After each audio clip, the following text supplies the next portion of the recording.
Di dunia ini ada 3 pedang abadi. Siapapun yang mendapatkan salah satu di antaranya, akan memiliki kesempatan untuk tak terkalahkan di dunia. Satu disebut He Jiao, saat ini berada di tangan pemimpin aliran Konfusianisme. Satu lagi disebut Jing Hong, ada di tangan Taiping Zhenren, yang dikenal sebagai pendekar pedang nomor 1. Yang terakhir adalah Kuzuo, sudah ribuan tahun tidak diketahui keberadaannya. Kalian mau tebak di mana pedang itu berada? Di bawah pohon sofora tua yang sudah mati. Seorang lelaki tua berambut kusam sedang bercerita tentang pedang abadi kepada sekelompok anak kecil. Mendengar cerita itu, seorang anak yang terlihat lebih besar dari yang lain bergegas menjawab, pasti pedang itu ada di tangan si Niu Zhenren. Dia adalah orang nomor 2 di Daoting. Tidak lama lagi dia akan menantang Taiping Zhenren. Tanpa pedang abadi, bagaimana mungkin dia berani bertarung dengannya? Salah. Mendengar itu, lelaki tua menggelengkan kepala. Itu pasti ada di negara Buddha. Beberapa tahun yang lalu, sebuah pedang jatuh dari langit di negara Buddha. Konon, pedang nomor 23 dalam daftar pedang dunia hancur terkena pedang itu. Namun pedang itu sendiri tidak terluka sedikit pun. Anak-anak mulai berdebat. Mereka mengeluarkan imajinasi liar mereka. Namun semua jawaban mereka ditolak oleh lelaki tua tersebut. Hei, Daizei, bukankah kamu mengaku sebagai orang paling cerdas di dunia pembaca buku? Kenapa kamu tidak berani menebak? Karena tidak ada yang berhasil menebak. Anak-anak mulai kesal. Entah siapa yang berteriak ke arah tempat kosong di bawah pohon sofora. Kata Daizei menarik perhatian banyak orang. Semua orang serentak melihat ke arah tertentu. Di lapangan tidak jauh dari pohon sofora, ada seorang anak laki-laki memegang sebuah buku.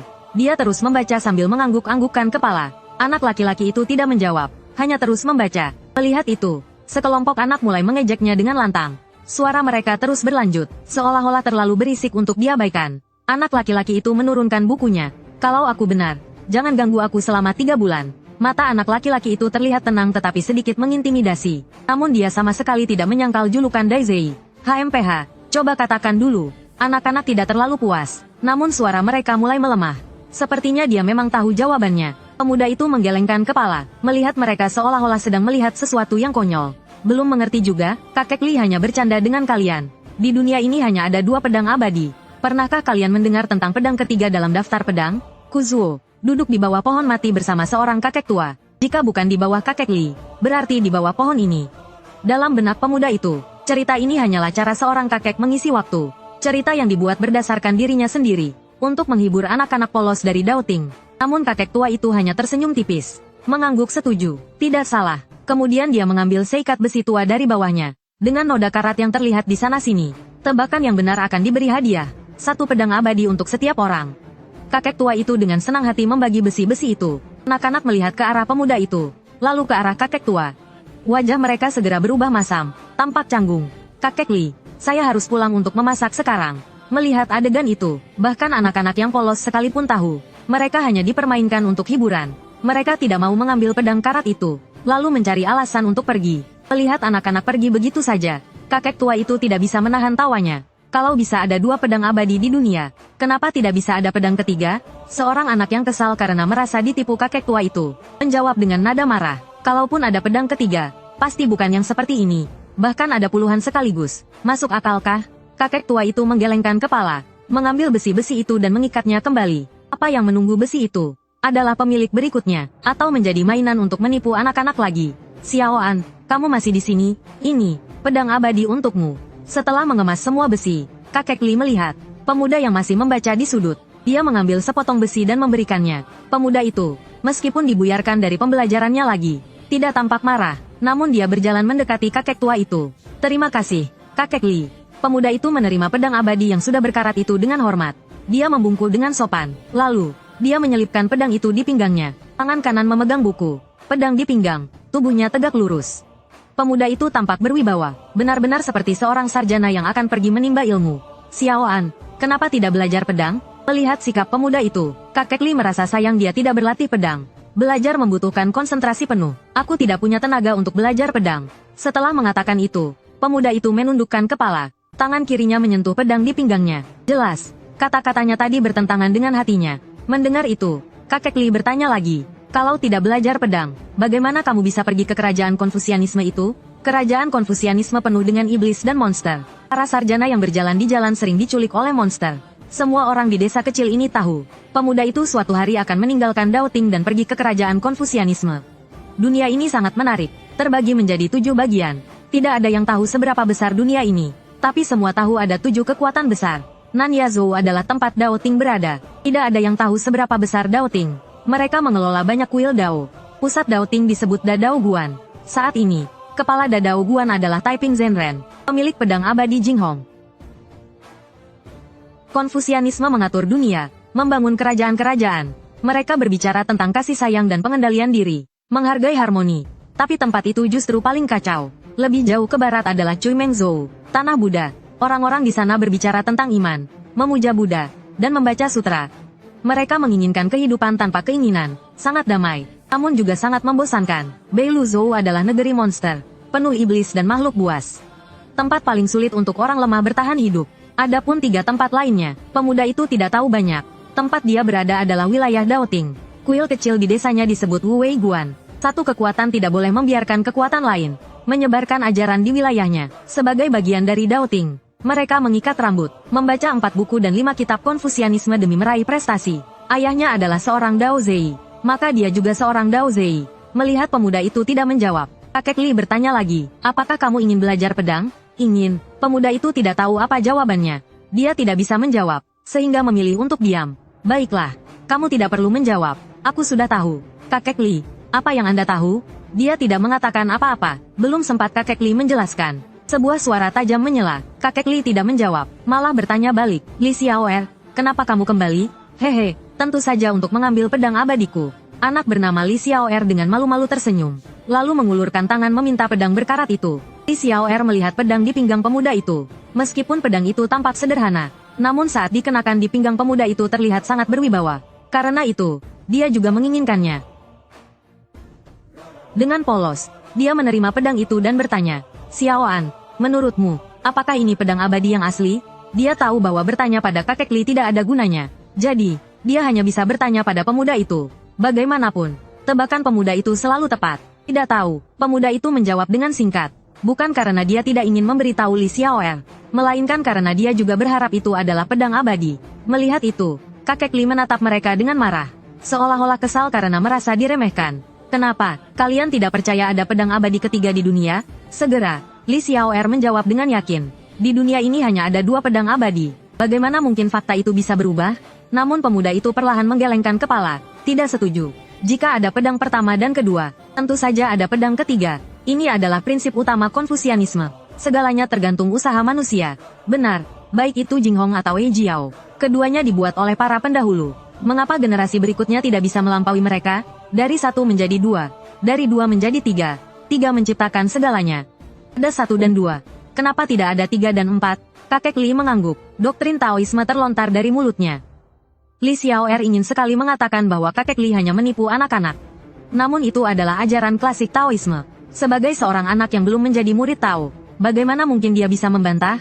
Jika dia berhasil membantah, bagaimana dia bisa menjadi murid Tao nanti? Ada begitu banyak pahlawan di dunia ini. Namun kebanyakan pendekar pedang tidak setajam pikiranmu. Xiaoan, kalau begitu, biarkan aku memberikanmu sebuah petunjuk. Kakek Li dengan tenang mengelus janggutnya, lalu dengan sengaja berhenti sejenak, menatap kedua anak itu tanpa bergerak. Aduh, kakek Li, kenapa malah menggantung kami di saat seperti ini? Li Xiaoer tak bisa menahan diri. Dia ingin segera tahu apa yang belum disampaikan oleh kakek Li. Namun pemuda itu mengambil bukunya. Sambil membaca, dia berjalan menjauh. Membosankan, lagi-lagi menipu anak-anak. Pemuda itu diam-diam mencemooh di dalam hatinya. Namun langkahnya tidak cepat. Xiaoan, kenapa kamu pergi? Kamu tidak ingin tahu? Li Xiaoer tidak mengerti tingkah pemuda itu. Tidak ingin. Pemuda itu langsung menolak. Kalau bilang ingin, pasti akan dipersulit lagi. Kalau bilang tidak ingin, kakek Li akan mengatakannya sendiri. Melihat itu, kakek Li mengelus janggutnya dengan tergesa-gesa. Asalkan kamu mengangkatku sebagai gurumu, aku akan langsung memberitahumu. Motifnya akhirnya terungkap. Pemuda itu tak bisa menahan diri mengingat kata-kata itu. Dia menggelengkan kepala dan berjalan lebih jauh. Lalu berhenti. Anda tahu, saya tidak tahu apakah saya akan kembali hidup-hidup di masa depan. Hanya bisa berterima kasih atas niat baik Anda. Saat mengatakan ini, pemuda itu menatap langit. Orang lain mengira dia hanya berlagak misterius. Hanya dia yang tahu, saat dia menatap langit, ada perasaan yang dia tekan kembali. Xiaoan, meskipun kamu seorang Dao Zei, aku tetap berharap kamu kembali. Ketika kamu kembali, aku pasti sudah menjadi tokoh besar di Dao Ting. Saat itu, aku akan melindungimu. Li Xiaoer menggenggam pedang di tangannya erat-erat. Kata-katanya tulus. Mendengar itu, kakek Li menghela napas. Baiklah, kita memang berjodoh tapi tidak ditakdirkan bersama. Setiap pedang Xian, Immortal Sword, memiliki karakteristiknya masing-masing. Pedang Ejiao, Evil Jiao, terbuat dari naga sejati pertama di dunia. Tulangnya digunakan sebagai tubuh pedang, dihasilkan melalui penyulingan daging dan darah selama 100 tahun. Kulit dan urat sebagai sarungnya, dengan jiwa sebagai roh. Pedang itu memiliki roh bawaan saat terbentuk. Sayangnya, naga sejati itu kejam dan berperilaku jahat. Saat baru lahir, pedang itu sudah menjadi pedang iblis. Siapapun yang memilikinya akan terpengaruh oleh Evil Jiao dan menjadi iblis. Hanya orang seperti pemimpin Konfusianisme, yang dengan kekuatan moralnya bisa menekan Evil Jiao. Sedangkan pedang Jinghong, dibuat dari cahaya pelangi yang hanya muncul sekali dalam 1000 tahun. Pada saat pembuatannya, keindahannya memukau semua orang, tiada bandingannya. Setiap bakat biasa akan terpesona seumur hidup. Setelah itu, mereka hanya akan hidup dalam bayang-bayang pedang Jinghong. Hanya orang yang sangat berbakat, seperti monster di antara para monster, yang bisa menarik perhatian Jinghong. Taiping Zenren adalah bakat seperti itu. Konon, tidak ada yang bisa menandingi bakatnya. Dia hanya membutuhkan lebih dari 100 tahun untuk menjadi orang terkemuka di Daoting. Hingga kini, dia memimpin Daoting selama 3000 tahun. Berbeda dengan Taiping Zenren yang terhubung dengan pedang Jinghong, yang menjadi orang dengan kekuatan membunuh terkuat di dunia. Pemimpin Konfusianisme hanya bisa menekan pedang iblis Evil Jiao. Setiap orang yang bisa menggunakan pedang iblis Evil Jiao untuk mengacau dunia adalah orang yang sangat jahat. Mereka bisa saja seorang yang membunuh istri dan menghancurkan keluarganya, atau seseorang yang membantai seluruh kota tanpa ragu. Segala niat jahat di dunia akan diperbesar oleh Evil Jiao. Akhirnya, orang itu akan berubah menjadi sosok yang jahat tiada taraf. Pada saat itu, apakah pedang yang mengendalikan mereka, atau mereka yang dikendalikan oleh pedang? Bahkan pemegang pedang itu sendiri pun tidak tahu. Setelah mengatakan itu, kakek Li menggelengkan kepala dan menatap pemuda serta Li Xiaoer. Li Xiaoer terkejut. Jelas ini adalah pertama kalinya dia mendengar hal seperti ini. Apalagi saat mendengar tentang pedang iblis yang bisa membantai kota. Li Xiaoer merasa sedikit takut. Namun, pemuda itu tetap tidak terganggu di luar. Namun sebenarnya pikirannya sudah tersedot penuh. Dan pedang ini, seperti namanya, berdiam diri menunggu. Hanya mereka yang memiliki ketahanan luar biasa yang bisa memahaminya. Setelah itu, kakek Li dengan lembut menepuk pedangnya, menyebabkan suara gemerincing yang nyaring. Baik pemuda itu maupun Li Xiaoer terkejut sejenak. Seolah-olah pedang yang ada di tangan bukanlah pedang berkarat, melainkan sebuah pedang Xian, Immortal Sword, yang bisa menembus langit dan bumi. Kakek Li juga tidak duduk diam di tanah, melainkan menggunakan ketahanan dan tekad besar untuk mengolah pedang itu. Dalam sekejap, pemuda itu kembali ke kenyataan. Dia menatap pedang berkarat di pinggangnya dan menggelengkan kepala. Wu Wei Guan di depan. Senja menarik bayangan pemuda itu semakin panjang. Setelah mendengar cerita, pemuda itu sedikit merasa bersemangat dan melangkah ringan. Dengan langkah yang sudah terbiasa, dia memasuki Wu Wei Guan. Ini adalah rumahnya. Sebenarnya, dimanapun, mendapatkan kesempatan untuk belajar bukanlah hal yang mudah. Salah satunya adalah kurangnya buku, dan kurangnya fasilitas untuk mengajar. Di sisi lain, kebanyakan orang hidup dalam kemiskinan. Memenuhi kebutuhan hidup saja sudah sulit, apalagi untuk belajar. Di Daoting, hanya di kuil Dao yang seseorang bisa mendapatkan buku. Meskipun ada uang, sangat sulit untuk membeli buku, karena buku-buku dikendalikan oleh kuil Dao, dan kuil Dao tidak pernah berbisnis. Oleh karena itu, belajar di Daoting sangat sulit, apalagi belajar dari buku luar. Namun, pemuda itu bisa membaca. Meskipun anak-anak di desa sering memanggilnya pencuri Dao, mereka tidak bisa menyembunyikan rasa iri mereka, karena anak-anak itu tidak memiliki kesempatan untuk belajar sebelum usia 9 tahun. Hanya jika beruntung, pada usia 9 tahun, mereka bisa terpilih sebagai murid Dao. Barulah mereka memiliki kesempatan untuk belajar. Setibanya di Dao Guan, di halaman depan ruang utama, pemuda itu berdiri sejenak, menarik napas dalam-dalam, kemudian melanjutkan langkahnya. Setibanya di ruang utama, di depan adalah patung guru besar Wu Wei Guan. Di bawah patung guru, duduk seorang biarawati. Dia sedang membaca buku dengan tenang. Dialah Lin Yuanxing, kepala Wu Wei Guan saat ini. Ibu, pemuda itu memanggil dengan suara rendah, sambil memegang buku dan memberi hormat sedikit. Dia bisa membaca, karena ibunya adalah kepala Wu Wei Guan saat ini. Ayahnya adalah kepala sebelumnya. Meskipun dia kepala, ada perbedaan.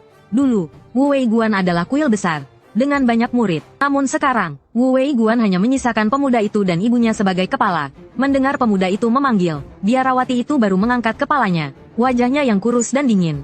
Terdapat sepasang mata yang penuh tekad. Dia memindai sekeliling tubuh pemuda itu. Akhirnya berhenti pada pedang di tangannya. Kau ingin berlatih pedang? Suara Lin Yuanxing terdengar dingin. Ditambah dengan kata-katanya yang singkat. Sehingga ketika dia berbicara, terdengar aura kematian. Saya, pemuda itu ingin membela diri. Tetapi tidak tahu harus berkata apa. Ya, dia ingin berlatih pedang. Tetapi dia takut untuk melakukannya. Karena ibunya yang ada di hadapannya melarangnya. Oleh karena itu, dia selalu berusaha menekan keinginannya setiap hari. dan fokus belajar. Namun setelah mendengar cerita dari kakek Li, dan diberikan pedang, dia tidak tahu apa yang terjadi dengan dirinya. Dia tiba-tiba merasa panas kepala dan membawa pedang itu di depan ibunya. Kau ingin membela diri, sebelum pemuda itu bisa mencari kata-kata pembelaan. Lin Yuanxing kembali bertanya, kali ini, suaranya penuh tekanan. Seolah-olah jika pemuda itu mengucapkan satu kata lagi, dia akan langsung membunuh anak durhaka itu. Pemuda itu menunduk, tetap dalam posisi hormat, diam tanpa bergerak, tidak berkata-kata. Dia tahu, saat ini apapun yang dia katakan hanya sia-sia. Ayahmu belajar pedang selama 100 tahun, dan akhirnya dikalahkan oleh seorang sarjana yang belajar pedang selama 14 tahun. Dia menjadi bahan tertawaan semua orang di Daoting, dan disebut pencuri Dao. Sejak lahir, kau sudah membawa nama anak pencuri Dao. Apakah kau ingin mengikuti jalan mati ayahmu? Suara Lin Yuanxing terdengar sangat sunyi, seolah-olah dia sedang berbicara dengan orang mati. Mendengar kata-kata itu, pemuda itu tetap menunduk tanpa menjawab. Ayah, kata ini yang familiar namun asing. Membuatnya belajar untuk menyembunyikan semua emosinya sejak kecil. Asing karena pemuda itu tidak pernah bertemu dengan ayahnya. 3 bulan sebelum pemuda itu lahir, ayahnya meninggal dengan tragis. Namun akrab karena dari kecil, segala yang dilakukannya, dan segala yang dipikulnya, berhubungan dengan ayahnya. Ayahnya adalah kepala Wu Wei Guan yang termuda dalam sejarah. Wu Wei Guan dulu setara dengan Dao Guan. Setiap kepala Wu Wei Guan memiliki hak untuk menjadi pemimpin Daoting. Semua ini adalah hasil dari bakat dan usaha ayah yang asing itu. Diperoleh melalui usaha dan kerja kerasnya sendiri. Namun semuanya berakhir di tangan ayah tersebut. Ini Wu Wei Guan hanya tersisa 2 orang. Di Daoting, setiap kali menyebut Wu Wei Guan, itu selalu dikaitkan dengan aib. Bisa dibilang, sejak kecil hingga dewasa, pemuda itu hidup di bayang-bayang ayahnya. Mungkin semua orang akan melupakan ayah itu, tetapi Lin Yuanxing tidak akan pernah melupakan. Bahkan untuk memastikan pemuda itu tidak melupakan, Lin Yuanxing akan sesekali menyebutkan ayah itu. Dulu selalu penuh dengan kekecewaan.